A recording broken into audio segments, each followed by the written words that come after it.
the non-melanated people, you are the ones who left from Europe and went to all these places. You can't tear down infrastructure, neighborhoods, and use policy to make it so terrible for black people, for instance, in America, to live in their communities and then complain about it and say, well, why are you around us? Get away from us. When you literally do everything to make it so uncomfortable and so hard for us just to complain about us being around.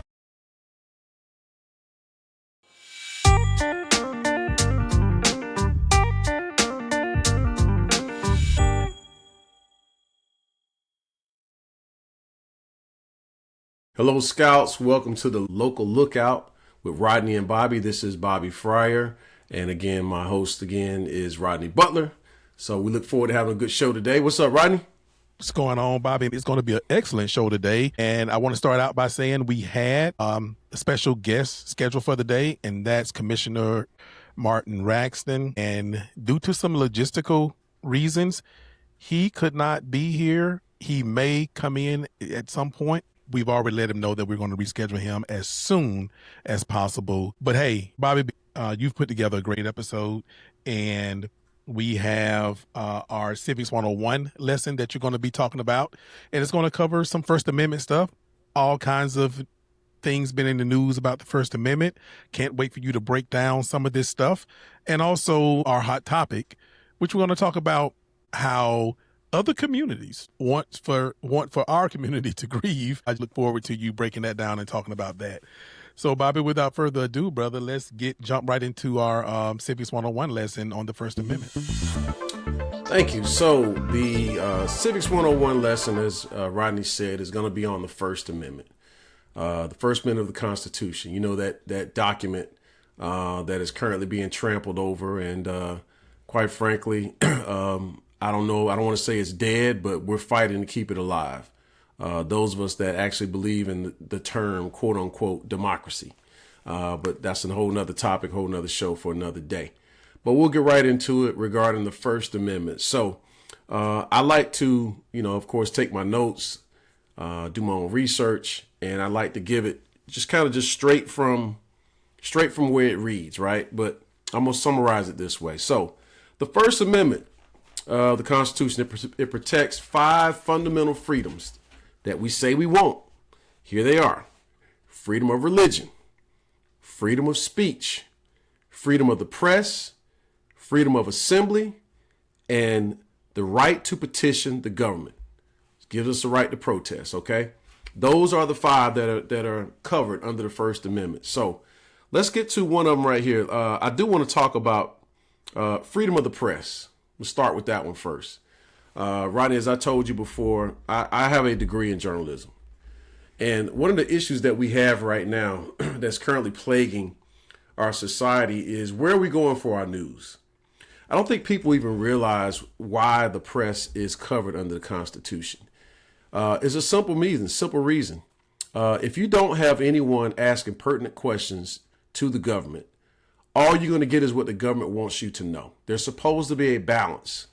And what we've done now, and when I say we, I'm talking about a lot of people that get their news. They don't get their news anymore from reputable sources.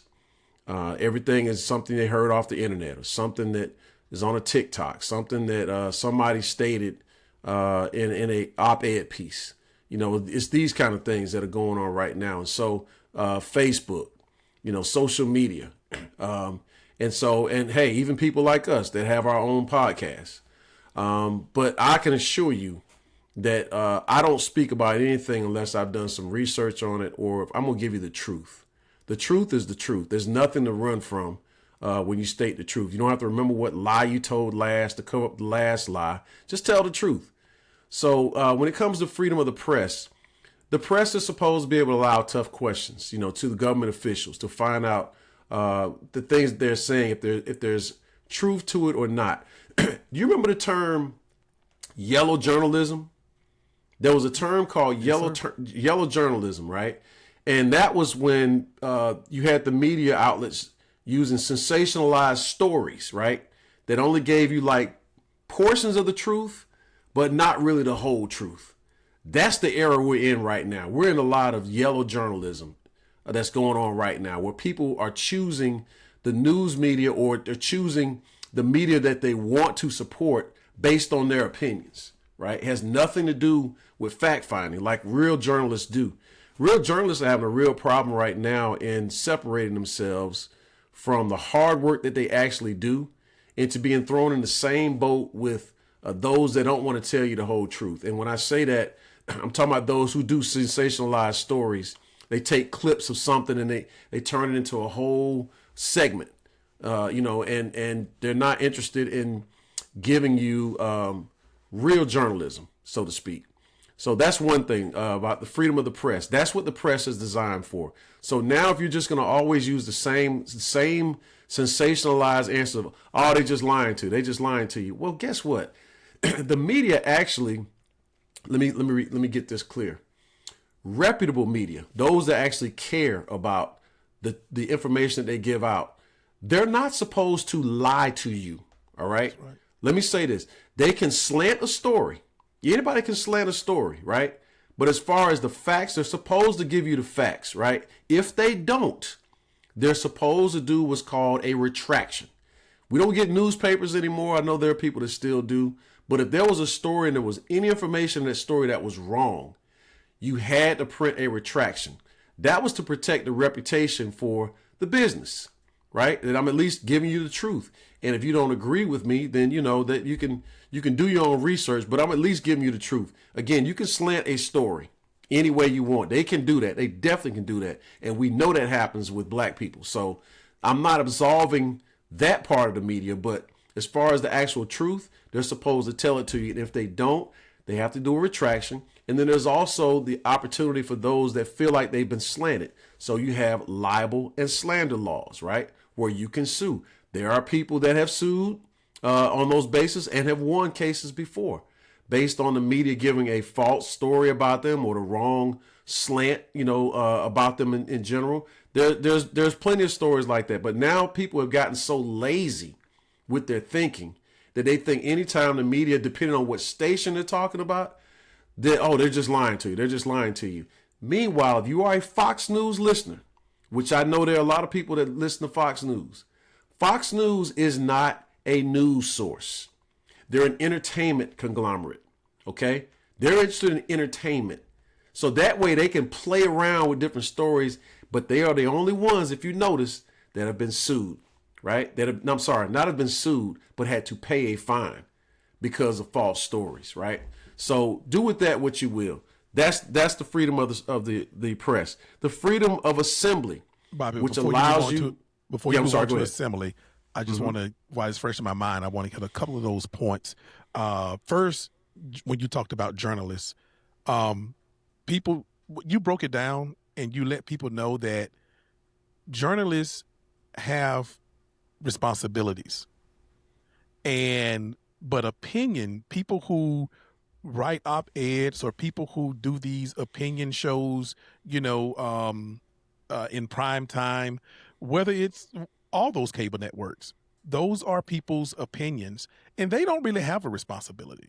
The only responsibility they have is to try to entertain you and to get the highest ratings that they can possibly get for the network owners, and the companies, the parent companies or whoever own these networks, or not networks, but these primarily cable stations.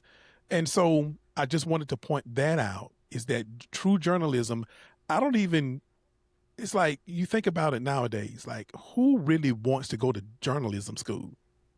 Because if you come out and you actually be a journalist and do what you learned in school, who's gonna hire you almost, with everything being about entertainment? It's just a thought for our young people to really, look at journalism is not what it used to be. And then you talked about those news stations or whatever are supposed to be news. Everybody now need to understand that whatever news you get, people are now basically curating their news sources. And, algorithms and everything else is creating, these news sources for everybody. So I just wanted to, just hone in on that as far as the freedom of the press. Absolutely. Good point. And you just reminded me of something. I don't know if people remember NBC News anchor Brian Williams. Yep. He had told a story, remember, about them being in a helicopter. Yep. I think it was in Afghanistan and coming under fire, and then coming to find out that story was completely false. What happened to Brian Williams? He got fired. He got fired because you're damaging the reputation of the news organization that you represent. So even things like that will get you fired, or again, you have to issue those retractions. But yeah, that's an example of a news organization saying that our credibility matters more. And if it has news in it, that's why I corrected myself too on I said networks, but the networks, ABC, CBS, and NBC, their shows actually have their nightly news shows actually have the word news in it. Now, I'm not saying all those people are necessarily journalists. We know that a lot of the local news people and even maybe some on those evening news shows are basically teleprompter readers. I mean, they are news readers, but they're not necessarily journalists, but they're held to that standard because it has news in it.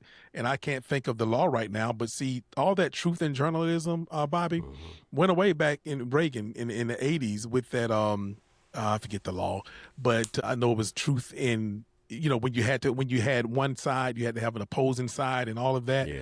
I forget exactly what's the law called, but it went, Ronald Reagan not put that out to pasture, and that's how, Fox News and some of these other ones like that, came along.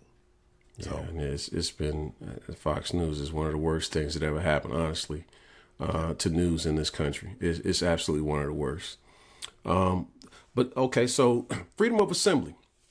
I'll try to go through these kind of quick, so to speak, but we can have a discussion about it. Protects the right of people to gather in groups for peaceful purposes. That's the summary of the freedom of assembly. You can protest. You can peacefully protest somewhere. And I read that, and the first thing that comes to mind were a couple things. We think about on one side of things, the Civil Rights March. The March on Washington.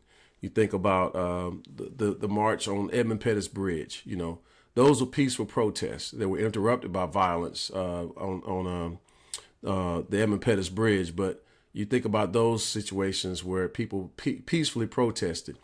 And you get the Black Lives Matter as well, although people would love to say, oh, look what happened with Black Lives Matter. They burned all them cities down. Let me just tell y'all something, man, with regards to this, because some people try to be slick with this stuff. We know what happened, okay? This is not Black Lives Matter. It wasn't Black Lives Matter running around, burning down buildings and cities. You had opportunists that knew exactly what the protest was about, and they're not part of the organization. They're not part of the peaceful march, but they know if they start a fire, or if they start, the Molotov cocktail somewhere or loot, they know it's going to be, automatically slandered onto Black Lives Matter. We know that's what happened. Agitators. That's right. Yeah. That's right. We know that's what happens, right? And then it's easy to try to slander, as I mentioned before, a quote unquote black organization, when it comes to protesting and things like that.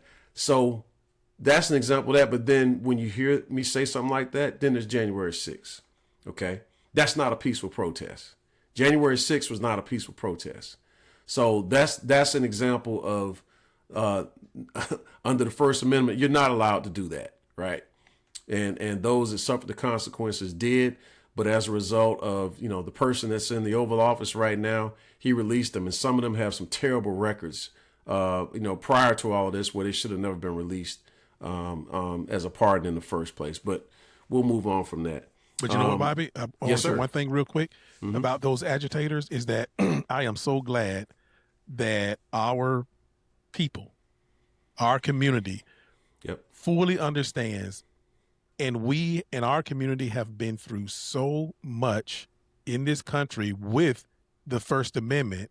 See, this stuff is brand new to everybody else. Everybody else just screaming and shouting about, my First Amendment. It's like, buddy, we've been through this so long. But I'm so proud of our people, man, because this administration is doing every single thing they can to get us out of those streets. And that they have agitators lined up to loot, steal, throw Molotov cocktails, to do all of this stuff to provoke law enforcement. Or like they said, talking to the generals this week, what did they say? They said, hey, if they spit, hit, they're ready. They literally told the generals that Hetzef and Trump that if they hit, if they spit, hit. So I just want our people to know, man, I'm very, very proud that we are so in tune with what's going on that we don't have to have major meetings. It shoot across our social mediums and everything, and everybody just kind of rest in place, if you will. Yeah. So yeah, but I just had to say that, Bobby, about those agitators. Brother, they got them lined up. They are waiting. They doing everything to put us out there in those streets. They are waiting. Well, the first example of that, and before we move on, the first example of that is what happened at Tennessee State. They want to come in and claim they're trying to have a debate. Who has a debate where you haven't even contacted school officials and think you just can walk up on campus and say, "Hey, we want to talk about this and that"? No, it don't work that way. We know what it was. That was a dry run. That was a test run. Yep. So, and we're not stupid. I'm glad that the students didn't take the bait, but we see exactly what's going on. They think we're stupid, Rodney. They think we don't talk to each other. Yeah, and that's all we do is talk to each other. Oh, we see it. We see the game. We definitely see the game. Yes, sir. Just kind of right along with that, the right to petition, which guarantees the right of people to ask the government to fix problems. So you can go picket at Capitol Hill. You can go picket outside the White House, to ask the government to quote unquote fix problems or to pass bills, that sort of thing. That's also covered under the First Amendment. The two biggest ones as we get here now, freedom of religion and the freedom of speech. So freedom of religion means you are free to worship whatever deity you choose, right? That is your right. If you choose to be a Christian, whether you choose to be a Muslim, Jewish, or no religious affiliation at all, it's your right. It's your right to do so. But what the government can't do is force you to believe in one religion over another. They can't do that, right? And even though I have a belief in Christianity, that is where my faith lies. I am disturbed when I hear about in Oklahoma when you're forcing people, to basically agree to Christian values, right? You can't force anybody to believe the same things that you believe. You can't force your religion on someone else. You can invite them all day long. Sure, I can invite you. I can tell you what has happened, in my faith, what I believe has happened in my life, but I can't force you. And all that does is create anger, right? You almost have to let people learn for themselves, but you can't force them to oblige or be, coerced into what you believe. That you can't force that, right? You can't do that. So freedom of religion is something that right now is, I see it when people are talking more about it right now. And we'll get into that topic later because of a certain person that was recently, the victim of political violence. So now it's like people want to almost force it upon you or make him out to be something that he's not. Okay. Under the guise of Christian faith. So that's one thing. Freedom of religion. You have the right to choose. You have the right to peacefully serve whatever God you believe in or don't believe in. That is your right under the Constitution. And the biggest one right now we're dealing with is freedom of speech. So, as it says here, freedom of speech guarantees the right to express ideas, including the right not to speak and to use certain offensive words for political messages. That's just a ChatGTP summation of it, right? So when you hear freedom of speech, people don't understand that freedom of speech ain't free. We hear that a lot in the military. It's not free. And just because you say something don't mean there aren't ramifications to what you say. You can't just go and say whatever you want and think, oh, that's it. I can just say, you can't go into a crowded movie theater and yell fire, and have everybody, react to that and someone gets hurt or killed. So there are consequences to freedom of speech. However, when you now have the government censoring people such as, I know they didn't say it overtly about Stephen Colbert, but when it came to Jimmy Kimmel, they all of a sudden wanted to flex their might. The FCC chairman wanted to all of a sudden flex his might about it and speak about it. And so now you're seeing people say, hold on, wait a minute. Now you're interfering in TV networks because somebody made you don't like because he's made jokes about you, in the past, and now you want to twist their words into being something nefarious or to being insensitive about a recent event. Now you're interfering with that. He's done this same stuff with Saturday Night Live, right?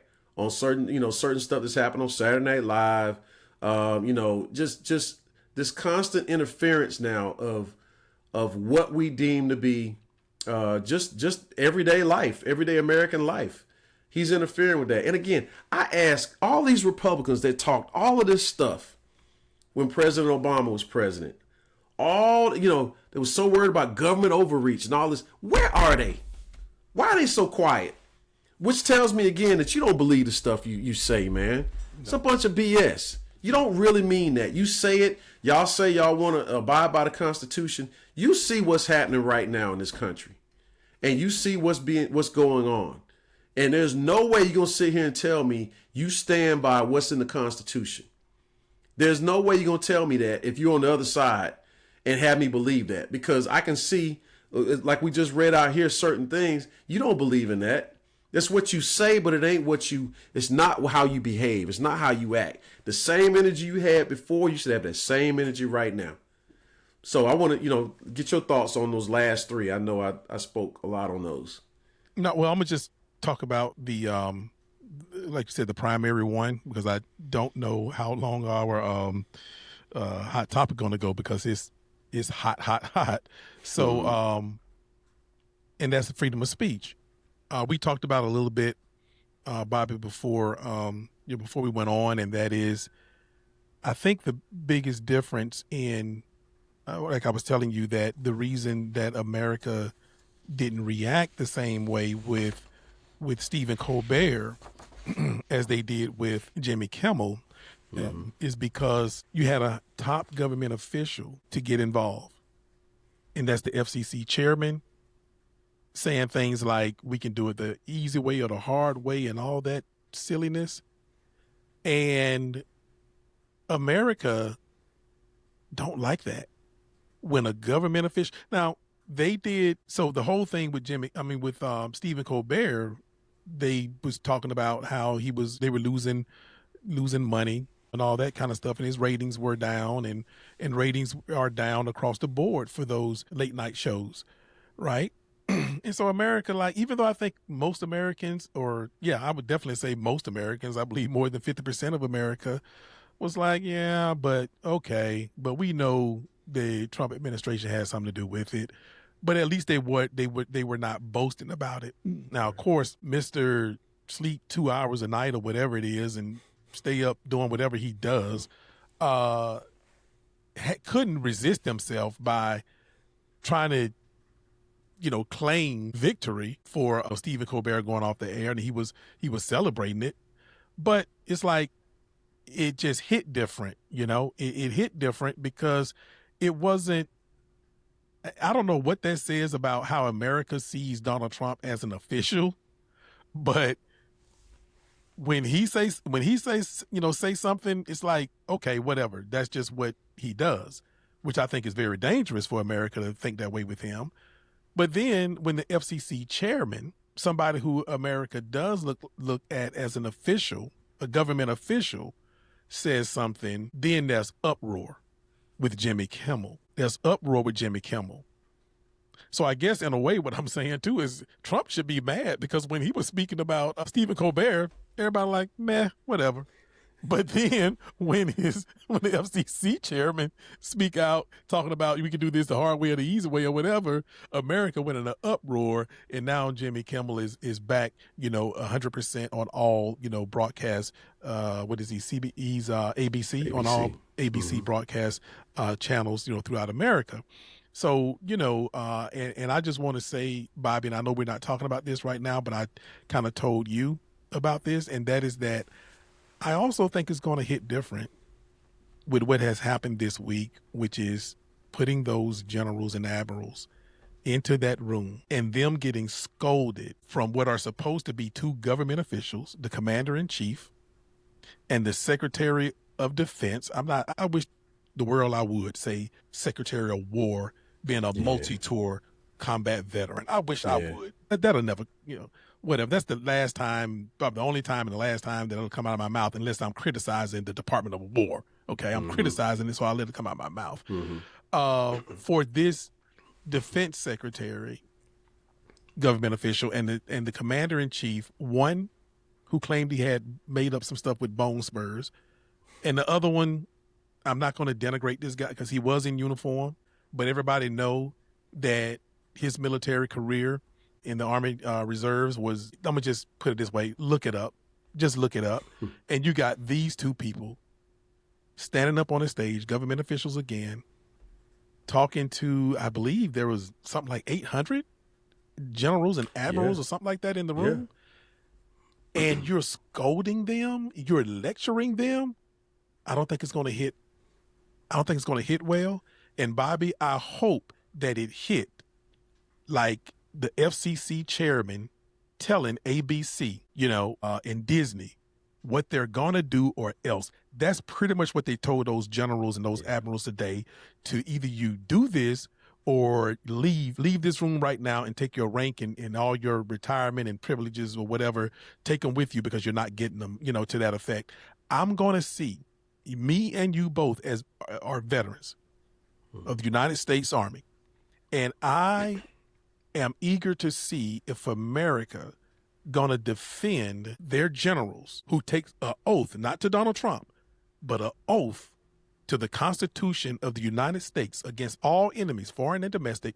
I want to see if America is going to defend those generals.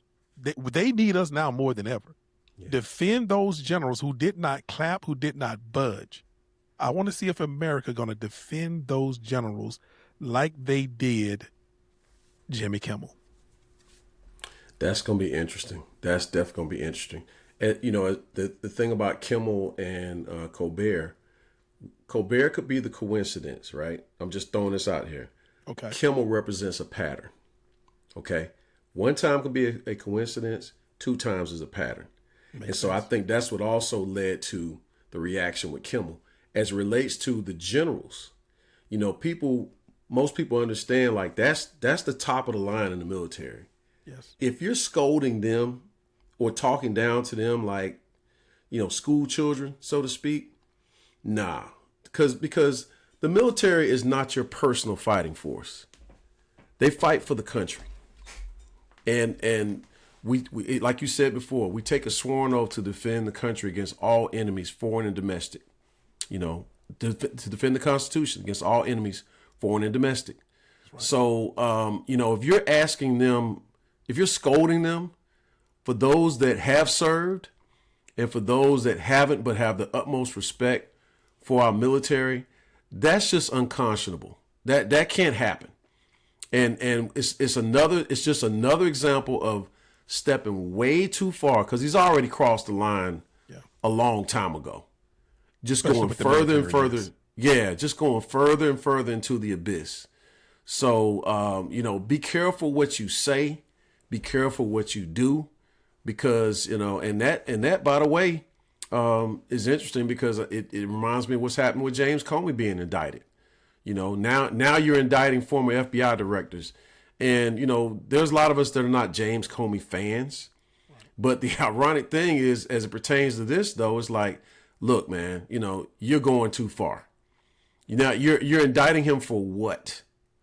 Yeah, and we all know you did this as a race to as a race to basically beat the deadline for when you can file charges.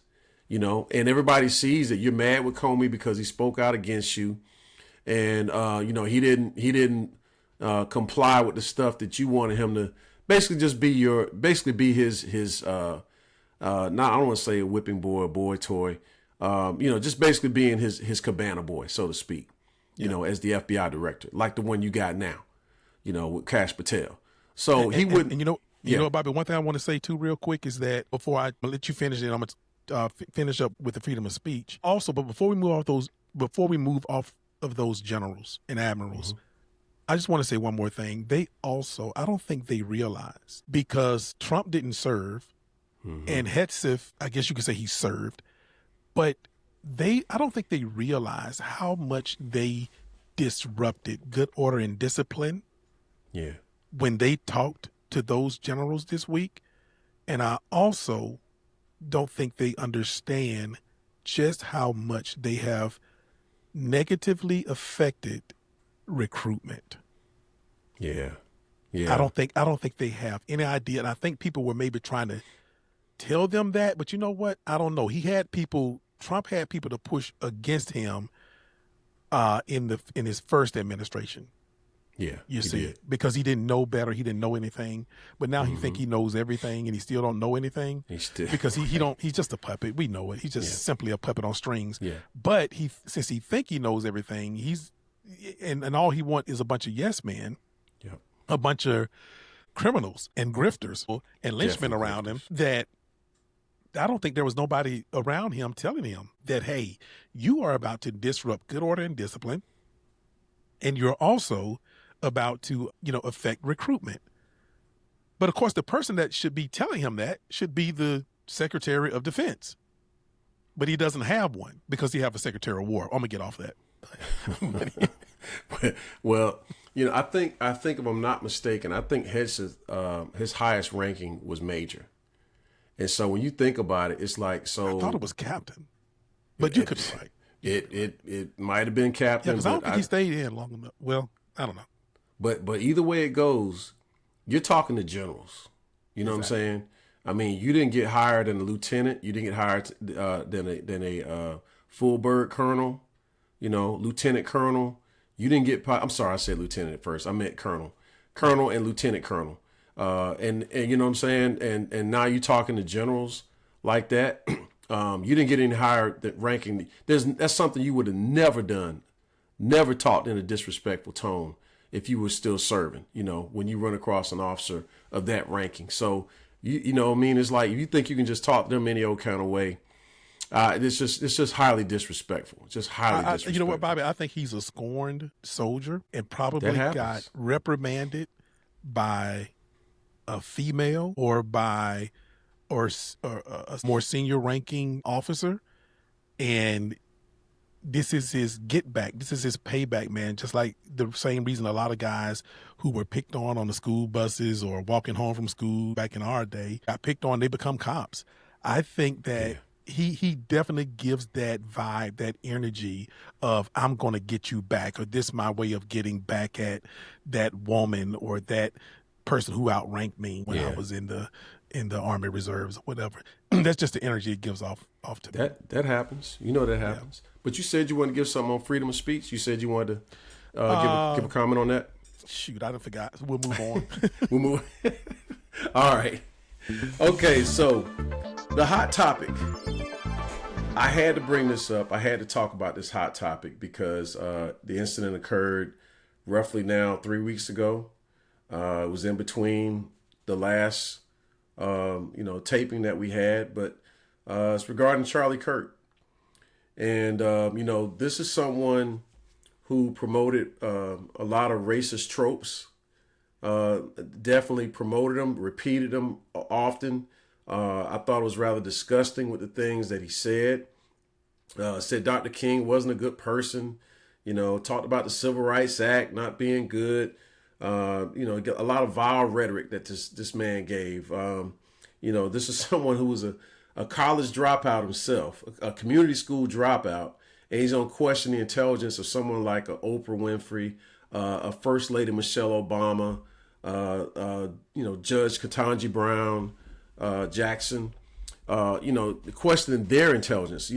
Three highly respectful and highly educated women to question, their brain power and basically say they're just DEI hires. He questioned the qualifications of black pilots as just DEI hires. Him being concerned if he stepped on a plane, he saw a black pilot. He talked about black youth just going out ready to, basically hurt white people. Talked about public executions being shown on television. talked about protecting the Second Amendment is the cost you pay for, some of the violence that we had, which is ironic in, what happened to him, because it's like, listen, man, this is I was taught growing up, like the tongue speaks life or death, right? I come from a household that, you have to be careful what you say, right? If you speak the truth, that's one thing. But when you just say things that are not rooted in truth and are just a lot of stereotypes, the guy was only 31 years old, man. So since when did we start acting like this guy's on the same level as a Dr. King, who was 39 when he passed? But it's like you're trying to put him on the same level as Dr. King, right? Like, really? I saw some on social media. You know how they put, two halves of a person together. And I was disgusted when I saw one with him and Dr. King. And I just said, you got to be kidding me, man. So, let's continue to move on. He didn't believe, women who claimed they were raped, which made him a misogynist, talked badly about immigrants, destroying the country. And then when it's, I don't want to say it's ironic, but again, I go back to be careful what you say. The tongue can speak life or death. The question to him was about mass shootings, and ironically, he was given an answer about mass shootings. And then he wanted to do what a lot of people do when they don't have an answer to sit down and have a real civil debate, or if you're not a serious person about having a real discussion or debate. He wanted to play whataboutism and flip it to gang violence, which had nothing to do with the question that was asked to him. So, I mean, we are at a point now where people want us to mourn someone. And I saw some great sermons, some absolutely great sermons that talked about it on Sunday, much better than what I can express here. And it basically held my sentiments exactly. My frat brother, Pastor John Wesley, he gave a riveting sermon. And I think a lot of people have seen it going viral where he said, "I am overwhelmed." Yeah. And the things he said in that sermon were just on point, 100%, but to try to force feed us to mourn someone who openly disrespected us, who openly had no concern for our families, our lives, our intelligence, our talents, to purposely, for someone to constantly do that and make money off of it and gain fame off of it, and think that in his passing, we're supposed to hold some type of reverence. We didn't promote any violence for Charlie Kirk. Nobody black was saying like, man, somebody shut him up. And you know what's ironic, Rodney? A lot of people didn't even know who Charlie Kirk was. Most black people didn't. Hardly no black people did. Yeah, and you know why? For the audiences out there listening, why do we want to listen to somebody who talks a whole bunch of racist stuff, disrespect us? Who wants to sit around and listen to that? We didn't. So, and I'm speaking the truth. When it happened, when I heard about it happening, because I was driving, when I heard about it happening, I knew who the shooter was. When I say I knew who the shooter was, I'm not talking about personally. Right. I knew who the shooter would be, because in these mass shootings, the profile remains the same. And when you know how badly America has a problem with racism, is that a shooting occurred in Utah, on a small campus in Utah, one of the whitest states in the union. I immediately knew it's not us. And it's not going to be someone, I highly doubt it was going to be someone that wasn't from this country, because that has not fit the profile, the pattern of these mass shootings. You would have to blend in for something like that to occur, right? And I said, we're not out there in Utah. And you think if we're walking around looking suspicious, you think they're going to let us in? Or let us go freely up like he did to the top of a building?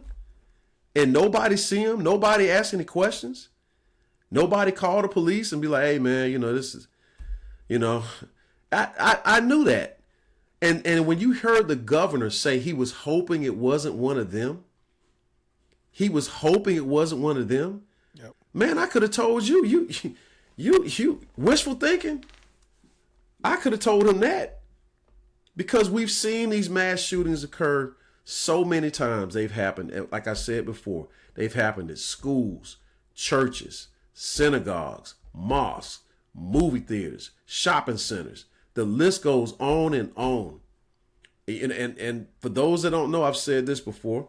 Two of my family members were at the church in Charleston, South Carolina, when Dylan Roof went on his killing spree. Two of those people were my family members, blood family members. And so, that just happened. I think the 10-year anniversary of that incident occurring.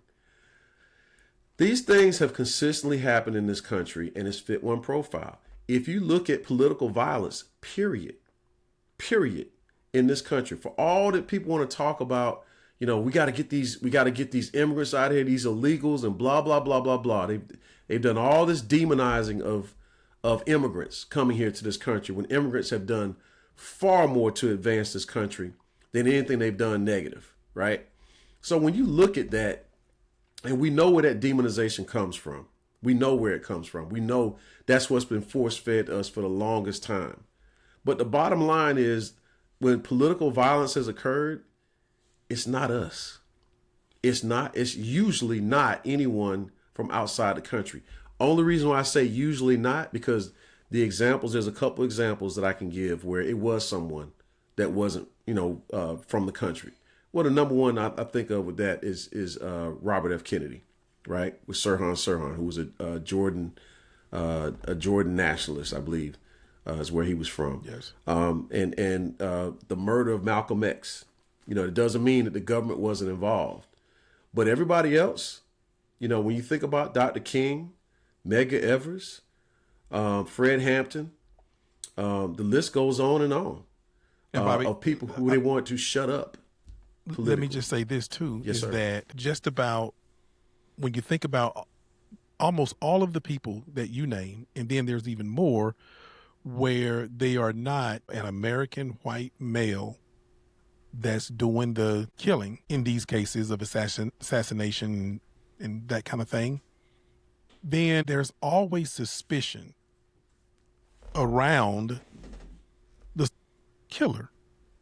Whether it's Sirhan, whether it is the Nation of Islam that killed Malcolm X and Dr. King, it's like you can almost, you look and you say, wow, there are so many people, especially in our community, that believes and that has certain kind of proof that the government, whether it's city cops or whether it's the federal government, is some kind of way involved with the killing of these people. Mm-hmm.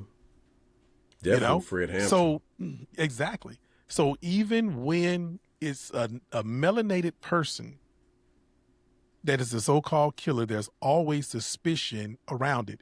You don't see that suspicion when it's a non-melanated man that does it. It's like, yep, he did it, and that's a shame. And we just hope we were hoping that it wouldn't be one of us, but there is no suspicion around these men when they do it. So I just wanted to say that real quick before I chime in on the rest of it. No. And just to of course, make your point as well, is every presidential assassination and every attempted presidential assassination, who was it? Wasn't the likes of us. Not like it's us, just bro. a fact. Because we are. Yeah, because we actually want to believe in the Constitution. Yep. We actually want to believe what is written in the Constitution. We want to abide by it. We do. We want to be left alone.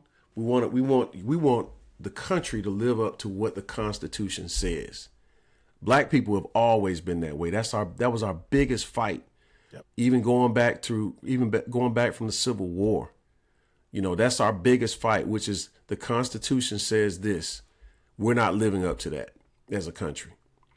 So I know you may have something else you want to add to it. No, well, since you saying about the Constitution and Black people, Africans in this country, Black Americans, African Americans, whatever you're comfortable with, more than any other people in this country that call themselves Americans, have always wanted to believe in the notion about the shining city on the hill.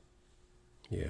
No one has wanted that more than African Americans or Black Americans. And when you talk about the Constitution, I'm of the belief, Bobby, that I know there's so much proof or evidence or whatever you want to call it out there about Moors having a lot to do with the writing of the Constitution of the United States. And this is why the signatures are so just all over the place and just doesn't seem like it followed any kind of pattern or whatever, that people were erased off of that document. But the colonizers, in my opinion, have proven that it's hard for me to believe that alone, by themselves, that they had the wherewithal coming from a monarchy to not have any idea about three branches of government, three equal branches of government.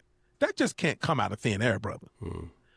That the reason, it's like they literally hate the Constitution, literally hate the Constitution. Everything that they've, even today, everything they fight against is against the Constitution. That is why we're sitting here talking about the very First Amendment. Yeah. Literally, the very First Amendment. Someone thought that it was so important. That's right. It had to be in there. That it had to be the First Amendment. I don't know, and I got a huge family on both sides. My paternal and my maternal side is huge. I don't know of anyone in my family who is for the stuff that Charlie Kirk was saying and the stuff that the FCC chairman and Donald Trump is for, which is silencing people. We are staunch believers in the First Amendment. Bobby, it looks to me like everyone who is out here trying to silence, trying to reverse or stop the First Amendment, all aspects, all 5 elements of the First Amendment, they just don't look like us. That tells me that, you know what? All you're doing is making people like me believe even more and more and more. Not that maybe we already didn't believe, more and more and more, that maybe the Moors, no pun intended, the M-O-O-R is, you are making us really, matter of fact, you're proving the point. Yeah. You're literally proving the point that, you know what, you may not have even had the wherewithal or the gall. There's no way you can alone create such a document when you have fought tooth and nail against, the Constitution of the United States since it's been in the founding document of the system. That's an important point. That is some great insight, Rodney. And I don't think people have learned, first of all, who the Moors are. They don't really know. But also that aspect of it, the way you just shared it, I don't think many people even thought on that level. I really don't, Rodney. Because because what you said makes perfect sense. That really does. Yeah. It really does. That for that to be in the First Amendment, for those 5 things to be in the First Amendment, let's make sure we get this established first. Yeah, and to see listen, for those that don't know it, and we know it already, we fought in every war related to this country. Every war since the establishment of the United States of America. We fought in every war. To include the Revolutionary War. To include the Revolution. That's what I mean. Yep. So it's. I'm just putting it out there for the people in the back. Yeah, you're right. Put it where the ghosts can get it. I got you. Mm-hmm. So it's those things, and when you see them, that all ties into why you don't want to teach history, why you don't want to teach the full history of the United States, of our contributions and what we've done. It all makes sense. It all makes sense. And you know what? I was thinking too, and before we get off of this final topic, and I'm gonna share one last thing before we go. when Kennedy was assassinated, think about it. They had arrested Lee Harvey Oswald. They shot him in public on TV. Jack Ruby killed him on national television. So, I mean, there's so much stuff in terms of political violence in this country. And even Governor Wallace, Mr. Segregation Now, Segregation Forever. He was shot and wound up being paralyzed. He was shot at a campaign stop. Yep, that's right. So when we talk about political violence, it ain't us. It's not us when we dealing with politics. Even with oh my gosh, what's her name? Former Arizona senator, Yes. Gabby Giffords. Gabby Gifford. Yep. Gabby Giffords was another one, right? Yep. It's just always like in the public, wide open. Yeah. It's just crazy, man. But Bobby, I think that we are doing our community right now. I believe we're doing the best that we've ever done, as far as just being quiet. Yeah. Sometimes, because I think, Bobby, the quieter we are, they are literally, and I'll just say it one more time, they are literally proving every single thing that we've been taught about Black history in America. Yeah. All we have to do is be quiet. They will prove that Marcus Garvey was so right. Yep. That Dr. Francis Cress Welsing was so right that, but I do, before we move on, Bobby, I took down a couple of things, and Dr. King, because it seems to be so important to our non-melanated brothers and sisters out there that we grieve along with them. Malcolm X said, when the slave owner, the master, massa, when he gets sick, that's where you going. The field Negro, all he does is wishes that massa would die a slow, painful death, whereas the house Negro, according to Malcolm X, we sick, he includes himself in the master's grievance, in the master's sickness. And Bobby, I'm a deep believer in epigenetics. Just like things can be passed down through our genes, through our ancestors, things can be passed down through other people's ancestors as well. What is your deal with wanting us to grieve with you? We don't care if not one non-melanated person in the country grieve over the death of one of our heroes or sheroes, somebody that we look up to so much, that they are at the top of the pyramid when it comes down to them going into their ancestral duties. We don't care if the news don't talk about it. We don't care. But Bobby, I just had to say that. And then I wrote down here with Dr. King, man. I don't know whether they are, you always got to bring up Dr. King. I don't know whether it is to minimize him or to elevate. I don't know whether it was to minimize King or to elevate Kirk. I don't know which one it is. I think it's a part of them wanting us to grieve. It's like, well, we know they grieve King, so if we put King in it, then they can grieve with us. They just bring up King so much. And there's a part of me that says it is sometimes, I think they use it, sometimes it is to bring him down, and then sometimes it is to lift up one of their people who may have had something that happened to them. Yeah, I think they they do it in combination. And you already hit up. I want to say that Utah governor. I thought it was just wild how this guy said the quiet part out loud when he said, I was hoping it was not one of us. And then I know people are going to say, well, he was talking about, someone from the state of Utah, whatever. We hear the dog whistles, and there's not even dog whistles no more. It's bullhorns at this point. I want to say one more thing about this real quick, and that is with Kirk. He shared a birthday with George Floyd. I think it's October the 14th, I believe. 14th, yep. And the non-melanated, I'm going to tell you something, Bobby. This is why I don't fall for this progressive and liberal stuff. Okay. I don't fall for it because I know that I don't see any progressives and liberals out here agreeing with Charlie Kirk. But however, I also don't see them out here in the streets, liberals, progressives, non-melanated type, saying anything against him either, against all the misogynics, all the terrible things that he said. Dr. King would never say anything that this guy said. So this is why I don't believe in the progressive liberal crap. Because with George Floyd, they were out there in the streets for a short period of time. And you know what? 2 or 3 years, we already know the deal. That's going to wear off. It's like, hey, stop all this George Floyd stuff. All this DEI, a lot of that DEI stuff came out of the George Floyd period. And a lot of progressive things happen. But you know what?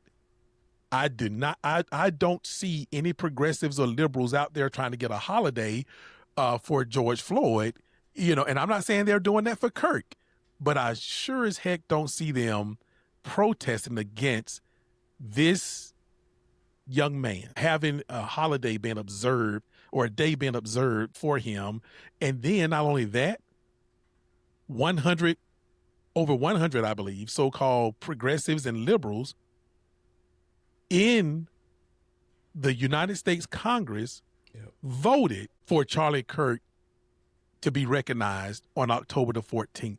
So let me tell you something. All I'm saying to the folks out there, the people that follow this podcast, that look like me, look like Bobby, don't get caught up in the progressive liberal stuff. I'm telling you, if you're Democrat, fine. If you're Republican, fine.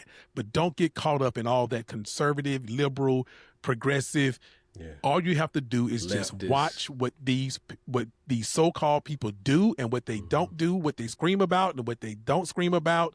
But I can promise you this, they are not going to, you do not see them screaming about, hollering about, marching about, not for long anyway, things that are going to benefit people that look like Rodney and Bobby. I agree. And you stole my thunder a little bit on, I always get your thunder. That's all right. But, but with George Floyd, the comments that Kirk made about him were absolutely disgusting. And you get people, again, so much groupthink. People some of those have convinced themselves that George Floyd didn't die because a knee was on his neck for almost 10 minutes. Oh, it was the drugs in his system that killed him. Anything to bring him down. Anything. We didn't hear a lot of it when Trayvon Martin passed, when he was murdered, quite frankly, by George Zimmerman. We didn't hear a lot of it for Tamir Rice, and all of these other young people, for Ahmaud Arbery. All of these young people, we only thing we asked was for some empathy, was just some type of respect, and we didn't hear a lot of those people talking that. So now when you have someone like Kirk, who no one has said, again, I told you, most of us didn't even know who Charlie Kirk was. So nobody was out here planning, for him to be come somewhere in their city and they were going to take him out. That we don't talk like that. We don't do those kind of things. So, and nobody Bobby, said, yeah, go ahead. Real quick, I want to remind people too, that Dr. King, when Dr. King kind of said one main thing that kind of teed off a lot of Black Americans back in the day when he was living, shortly before he, got assassinated, and that is, he talked about the Vietnam War. Yes. In a negative kind of way, that we shouldn't be there and all that kind of stuff. It teed off a lot of Black people. And you know what Black people did? They held him accountable. A lot of Black people would not let him come in their churches and preach. A lot of Black people peeled off of Dr. King. And Dr. King following was quite low, by the time he got assassinated. And then on top of that, he started talking about, he started, doing the Poor People's Campaign and all of that. Yeah. But this is one of the only things that Dr. King said that Black people went against, that did not like. And look how we held him accountable. Kirk has said so many nasty things about everybody Yep. other than a cisgender white man. Yep. But look at how the non-melanated people want to hold this guy as a martyr, but look at how we did with Dr. King when he went against something that the country, might not have believed in, but we had to stay behind the troops. I'm telling you who love the Constitution. And Bobby, one other thing is when you talked about the blending in piece, when you talked about, that Charlie Kirk is in Utah, he had to blend in. Let me tell you another difference, Bobby, that I thought about when you said that. And that is that you said that, well, he had to blend in. And I know what you're talking about. The shooter had to blend in with this 99%, I'm sure, if not more, a white crowd. Because if he looked anything different, they'll be like, who this? Who this? Is what I thought about, Bobby, is how often they don't blend in our community. Like at that church in South Carolina, and we still accept them only for them to gun us down. You see what I'm saying? So they don't, when we say they not like us, I want for people to understand what we're talking about. And we have, and not only us, but around the world, so many melanated people have lost to colonizers because we are so communal. We are so inviting. And there's and so many non-melanated people have taken advantage of that. Yeah. So what I'm saying is that, Bobby, they say we talk about race. They'll say, why is the black man's round table? Okay. Whatever, right? But yet, that's all you do. There is so much proof to where when we are hurt, when our people are hurt, and other melanated people around the world are hurt by non-melanated people, it's because, like the vampire, if you will, we invited you in. Yeah. But like you said, if somebody had looked different in Utah, no, sir. Nope. But you don't have to worry about us. But anyway, Bob, the blend in and Dr. King thing. Yeah.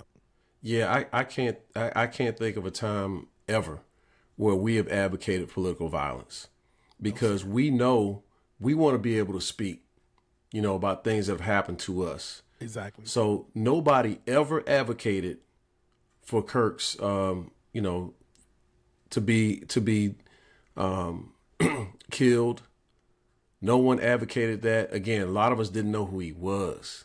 Exactly. So again, when you're extolling these type of things about us, our race in general, we didn't really know who he was, but we all said, "Hey, man, that don't mean you deserve to die."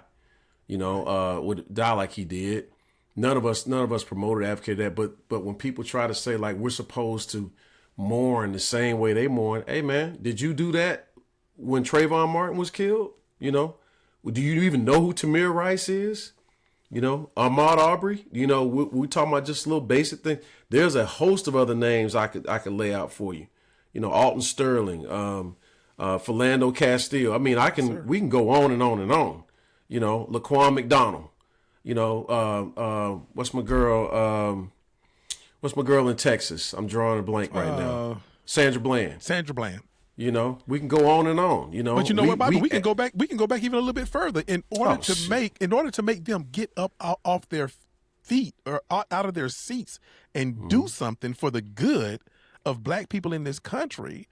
We have to bring it to you, to your living rooms, to your face. Miss Till had to open that casket and let you see Emmett Till in order for you to have any kind of empathy in your heart. We had to make sure that it gets on the news that you see these people at the Edmund Pettus Bridge being hosed down and in the streets of Birmingham and everywhere else being hosed down, and dogs and police dogs are attacking them.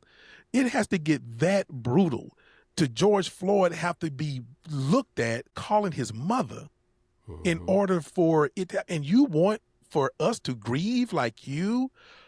Bobby, I don't even understand why this whole thing with Kirk is being called an assassination, number one? And why is it even being called political violence? This guy wasn't a politician. If you're calling it political violence, people, then that means that you know that Kirk was out here talking political on these college campuses and everywhere else. If you're saying that it's political violence, should we be on college campuses talking political and don't nobody even know that that's what you're doing? So, Bobby, like I said, all we have to do is just be quiet in this moment, be quiet in this space, talk to each other, and listen to them with a third ear. And I believe every single answer that we've ever looked for in these times, because I believe that so many, we both have the rapture, what was that, last week or week before last? So I believe that so many people, so many non-melanated people are believing that they are losing it. They are losing their power, their privilege. And I think all we have to do is just be quiet. They will prove every single thing that we have been saying for over 400 years. They are proving it every single day in what I believe they believe are the last days of their power and privilege. Well, I mean, and this before we wrap things up. Yes, sir. One last part. But Breonna Taylor, and we talk about 4 little girls that were killed on Sunday school, just going to Sunday school church service in Birmingham. Did you grieve? Did you grieve like we did? That's the kind of things that we want to turn around and say, hey, look, man, nobody is saying that someone deserved to die, for expressing their beliefs or whatever their opinions were. But you can't force feed me to worship somebody. I'm not going, well, if worship is the right word, to revere someone who never respected my race or my people or my gender, as a black male. You can't expect me to want to all of a sudden grieve the same way that you did, that you want to, but at the same time, you don't want to acknowledge him being accountable for what he said, because he wasn't going to change, that at least from what we saw. He was going to continue to spout the same stuff on campus to campus to campus to campus. So, that kind of stuff where you want to force feed someone to feel the same way you do, we're not falling for it. We're not falling for it. So, I want to close out with this though, and I hope I didn't cut you off on anything. No, you're good, because the more I'm starting to trigger myself. I get it. Yeah. But I want to close out with 3 things, okay? Because a lot of people want to talk about, well, Charlie was a Christian. Charlie claimed he was a Christian, right? I don't judge people on whether they're a Christian or not. That is not up for me. I would not be the one making the final decision when my time calls, when God calls me home. So I'm not going to be the one making that judgment on where you're going or what you say you are. But I will say this.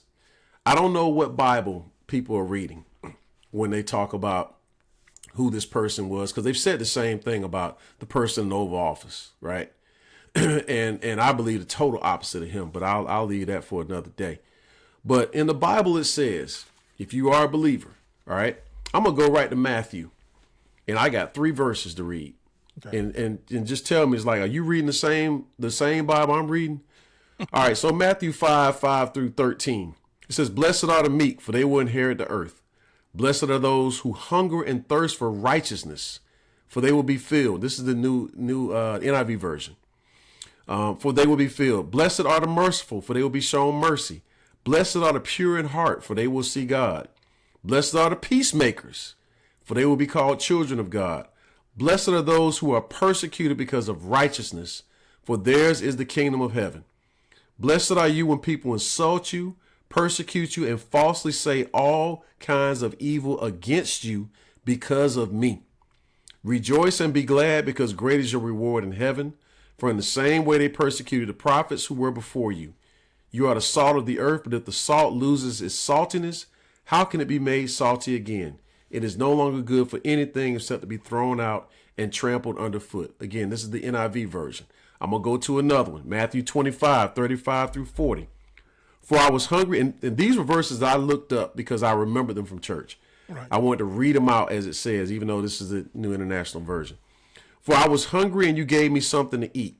I was thirsty and you gave me something to drink. I was a stranger and you invited me in. I needed clothes and you clothed me. I was sick and you looked after me. I was in prison and you came to visit me. Then the righteous will answer him, Lord, when did we see you hungry and feed you, or thirsty and give you something to drink? When did we see you a stranger and invite you in, or needing clothes and clothe you? When did we see you sick or in prison and go to visit you? The king will reply, truly I tell you, whatever you did for one of the least of these brothers and sisters of mine, you did for me. And the last one I'll read, I take that back. I got two more. About, this is something that Pastor Wesley brought up, and I remember this verse as well. Beware of false prophets who come to you in sheep's clothing, but inwardly they are ravenous wolves. You would know them by their fruit. Do men gather grapes from thorn bushes or figs from thistles? Even so, every good tree bears good fruit, but a bad tree bears bad fruit. A good fruit cannot bear bad fruit, nor can a bad tree bear good fruit. Every tree that does not bear good fruit is cut down and thrown into the fire. Therefore, by their fruits you will know them. And the last one, I grew up in church, so there are things that I remember as a foundation. I've always talked about this too, how you lay your foundation. So Matthew 7:24 through 27, it talks about building your house on the rock. But everyone who hears these words of mine and does not put them into practice is like a foolish man who built his house on sand. The rain came down, the streams rose, and the winds blew and beat against that house, and it fell with a great crash. That was from Jesus' Sermon on the Mount. So you can claim whatever you want to claim, right? But those things I just read out to you, the rhetoric that came from that man does not sound like a man that is of Christ. It does not. And we have now, as a country, we have basically decided that the poor and the meek, we don't care about them, right? They just let them go. But I guess by what's the word I want to use? Natural. What's the word that people used to use for that? Natural selection, so on and so forth, right? Yeah. Okay. Selection, yeah. You know, we've decided that that just being a human being, just humanity, is something we should put on the back burner, right? Let's get all these criminals out of here. Let's deport them. We don't need to follow the Constitution. We don't need to hear. We've talked about this before. We don't need habeas corpus. We don't need anybody to get their fair share of trial. You know, let's just send them off to other countries. Let's build prisons in here near swamps, you know, for these people. We're only going to go after the bad ones now. That's what we say. We're only going to go after the criminals. But what are we doing? That's not what's happening. I know that's not what's happening. You are going and arresting kids, taking them out of schools, you know, while you hide behind a mask. That's where we are as a country right now. And the world sees it. The world is disgusted by it. Yep. And this is the world we're living in. So we just have to hold true. Those of us that believe, hold true to your faith. But it shouldn't cost you anything to be a good human being. You know, it shouldn't be a big deal for you to hold the door open for somebody walking through, to say thank you, to say good morning, to say you're welcome, to say excuse me. Those type of things. Those are morals that you are taught. Those are things, good manners you were taught growing up. And so I just want to say all of that, you know, as we wrap up. And, you know, you can tell those that say they believe. I don't know if we're talking about two different Jesuses, you know, that's being preached on Sunday. But I know the one that I believe in, the one that I've you know stood firm on my foundation with, the passages I just read to you, that should stick with you. And if you're not behaving in that manner, you cannot say you are someone that is in the image of Christ. That's me. And Bobby, I want to say this, and that is that when you talked about the trees bearing fruit, mm-hmm. good trees bear good fruit, bad trees bear bad fruit, or maybe mm-hmm. even no fruit at all, whatever. But when you say, I don't know whether you are talking about the same Jesus on Sundays or in your life, as you are, maybe some of these people, Bobby, that don't look like you and me, maybe their tree bears strange fruit. Strange fruit. And we know when we say strange fruit, we are talking about black people hanging from those trees. So, but also, Bob, I just want to say this real quick before we get out of here is that, no, you weren't raised in church, brother. You was raised in church. you were raised in church, church. I was. I remember the marathon. I remember the marathon church days, man. But most of us, man, we weren't raised. We didn't go to church, but we go to church. And, and it doesn't make me perfect. I'm certainly far from that. Absolutely. But I hold the foundation of what I was taught inside of me, and I'm very proud of how I was raised and the family I grew up with on both sides. So absolutely, that's me. And I just want to say too, Bobby, is that we have to remember stuff like, and this is why, I talk about Saturday school all the time. I wanted to come back so badly because we so badly needed Saturday school, where we learn about who we are as a people and where we come from, for real.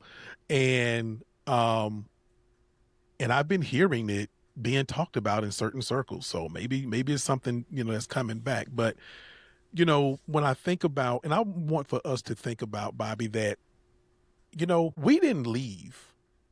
Melanated people, if you think about do you see Hawaiians trying to leave Hawaii and go to other places? No. People in just the Polynesian period. Well, I'm going to put it to you this way. The non-melanated people, you are the ones who left where it appears that you were, populated from Europe and went to all these places. England even brags about it, saying the sun would never set on England. Right? On Great Britain, I mean, or whatever, however that saying goes. But you don't see, you can't tear down infrastructure, neighborhoods, and use policy to make it so terrible for black people, for instance, in America to live in their communities and then complain about it and say, well, why are you around us? Right. Get away from us. When you literally do everything to make it so uncomfortable and so hard for us just to complain about us being around. Africa, you say, well, they all up in Europe, because you've done every single thing you can to make it difficult. But none of these people are the African diaspora. People didn't spread out because they wanted to go and destroy. They spread out to come and teach what they knew: geometry, astrology, all the math, the sciences. That's right. That's how the Moors were here when we talk about the Moors. Right. I know some people are going to be looking up this Moors, from this podcast, hopefully, and out teaching. And the last thing I want to say, Bobby, about your whole last segment that you did on religion and church verses, we also have to remember the only people on the plantation, that black people, enslaved people, that were allowed to read were the black preachers. They were allowed to read because they had to read that Bible, to the other enslaved people on the plantation. Right. Keep them in order. But that Bible was altered and called the slave Bible. That's right. So I thought you did just an excellent job, going down with the verses and explaining the religiosity of it all. But we have to remember that we didn't create the slave Bible. Right. They did. That's right. And those black men, enslaved black men, were the only ones who were able to read, and they could only read from that slave Bible. And they took out so many chapters. Yes, sir. It was altered to make us believe that we have to worship them. That's right. It's just amazing. But I don't even think it had Moses in it. I don't even think the slave Bible had anything with Moses. Yeah, it was so much removed. So much removed. You definitely weren't going to find anything about some cotton hair and wool feet or bronze skin or slave master. But you're going to make sure you're slave master, but you're going to go ahead on and make sure you take out the rest of it. So yeah. So it was definitely, altered, but that's why it was called the Slave Bible. And so, and there are so many enslaved people that actually believed, because they didn't know how to read, and so that was the only word that they would get. So, but anyway, great breakdown, Bobby. If you're ready to go ahead on and close it out, brother. Man, it's been a great show. Yes, sir. I will close it out. So catch the local lookout with Rodney and Bobby the first Thursday of every month at 7 p.m. Eastern Standard Time. I want to thank you again for listening. Hopefully we shared something. Again, please take the time to research. Hopefully we shared something that will stick with you in a positive way. So till the next time, be on the lookout. Peace, Bobby. Peace out. Hey, family. If you like what you saw, visit our website at blackmansroundtable.com for more information or to check out more content. Until next time, we'll see you in them suites and them streets. Peace.